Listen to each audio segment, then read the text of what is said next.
अनु बहन, चलो मैं तुम्हें तरबूज खिलाने ले चलता हूँ। नहीं, मैं घर में अकेली हूँ, तरबूज खाने नहीं चलूंगा मैं। हम तरबूज देख कर आए हैं, चलो साथ में सिर्फ खाकर चले आएंगे हम लोग।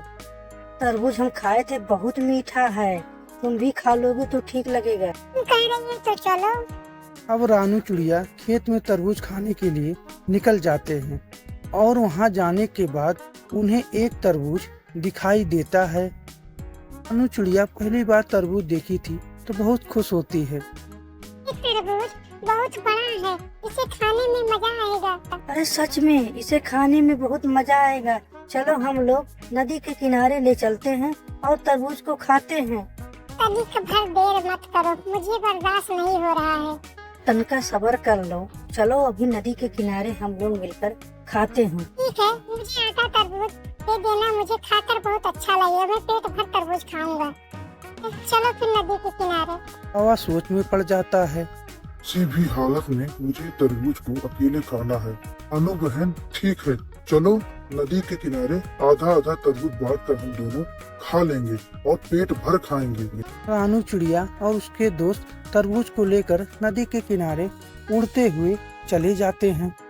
फिर कौवा सोचता है, मुझे चाहे जैसे इस घर में इस रानू चिड़िया को भेजना चाहिए चाकू लाने के लिए, और मैं बाहर से दरवाजा बंद कर दूंगा। रानू चिड़िया बहन, तुम घर के अंदर जाओ और वहाँ से चाकू लेके लाओ। चाकू लेकर आना, फिर आधा आधा काट कर हम लोग खाएंगे।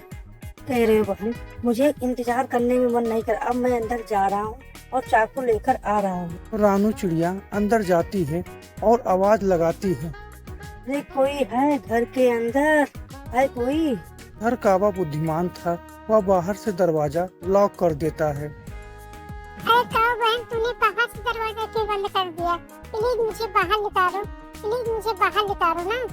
मस्ती मत करो, मुझे बहुत डर लग रहा है। मस्ती नहीं कर रहा हूँ, अब मैं तरबूज को लेकर अकेले खाऊंगा। तुम क्या सोची थी? अब मैं जा रहा हूँ। कहो बहन, रुक जाओ, प्लीज रुक जाओ। तुम तरबूज को अकेले खा लेना, लेकिन मुझे बाहर निकाल दो प्लीज। मुझे छोड़ कर मत जाओ अकेले, मैं अकेले नहीं रह पाऊंगा। तुम मुझे मत तरबूज देना, लेकिन मुझे बाहर निकाल दो प्लीज प्लीज। कौवा रुकता नहीं है और आगे बढ़ते हुए वह नदी के किनारे जाकर रुकता है और वह जैसे तरबूज खाना शुरू करता है, उधर गिद्ध तरबूज को देखकर उसके पास आकर रुकता है। अरे तुम क्या खा रही हो? तुम्हें डर नहीं लग रहा है कि मैं तुम्हारे सामने खड़ी हूँ? मैं तरबूज खा रही हूँ, मैं किसी से क्यों डरूं? मैं अपनी मौत से नहीं डर लग रहा है, अभी मैं तुम्हें मार के खा जाऊंगा। तुम यहाँ से भाग जाओ। कौवा तरबूज को लेकर भागना शुरू करता है, तभी पीछे से गिद्ध आकर उस पर हमला कर देता है और इतना जोर से हमला करता है कि कौवा बुरी तरह से घायल हो जाता है और इतना घायल हो जाता है। मैं तुम्हें मिन्हा कर रहा था, लेकिन तुम मेरी बात को नहीं मानी। अब गिद्ध तरबूज को लेकर वहाँ से निकल जाता है और उधर कौवा रोते हुए कहता है, हे भगवान, मुझे बचा लो, मैं बहुत बेकार हूँ, मेरा पंख एकदम टूट गया है। हे भगवान, मुझे बचा लो भगवान, किसी को भेज दो मेरे पास, नहीं तो मैं मर जाऊंगा। रानू चिड़िया उड़ते हुए मिट्ठू को अपने पास बुलाती है और कहती है, मिट्ठू तोता भैया, प्लीज रुक जाओ, मैं अंदर बैठी हूँ, बहुत परेशान हूँ, कृपया करके मेरी मदद करो मिट्ठू भैया। हर तोता रानू चिड़िया के पास आता है और कहता है, क्या हुआ चिड़िया बहन, तुम अंदर कैसे फंसी हो? क्या बताऊँ मिट्ठू भैया, दोस्ती में इतना बुरे चाल में मैं फंस गया, इतना मैं सोचा नहीं था मिट्ठू भैया।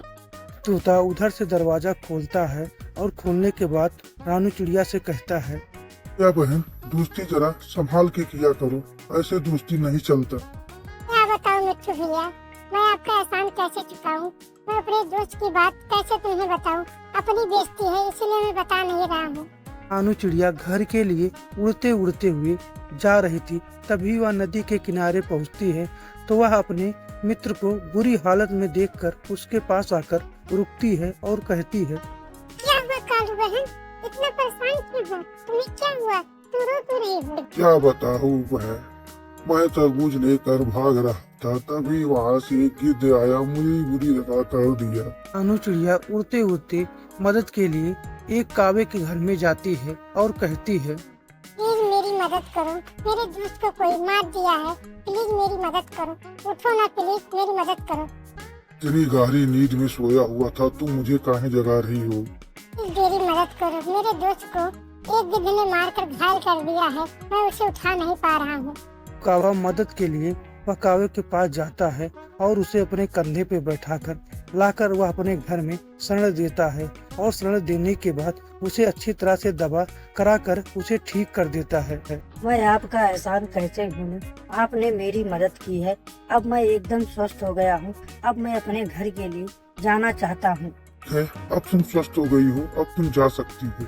कावा उड़ते उड़ते वह अपने दोस्त रानू चिड़िया के पास आता है और कहता है, दोस्त मुझे माफ कर दो। मैंने उस दिन अगर तुम्हारा साथ नहीं छोड़ा होता तो आज मेरी ऐसी दशा नहीं होती। ठीक है दोस्त, वो तुम्हारी बुद्धि थी, मेरी बुद्धि इतनी थी कि मैं तुम्हारी मदद कर दिया। अब मेरी दोस्ती खत्म, अब तुम स्वस्थ हो, अब तुम घर जा सकती हो।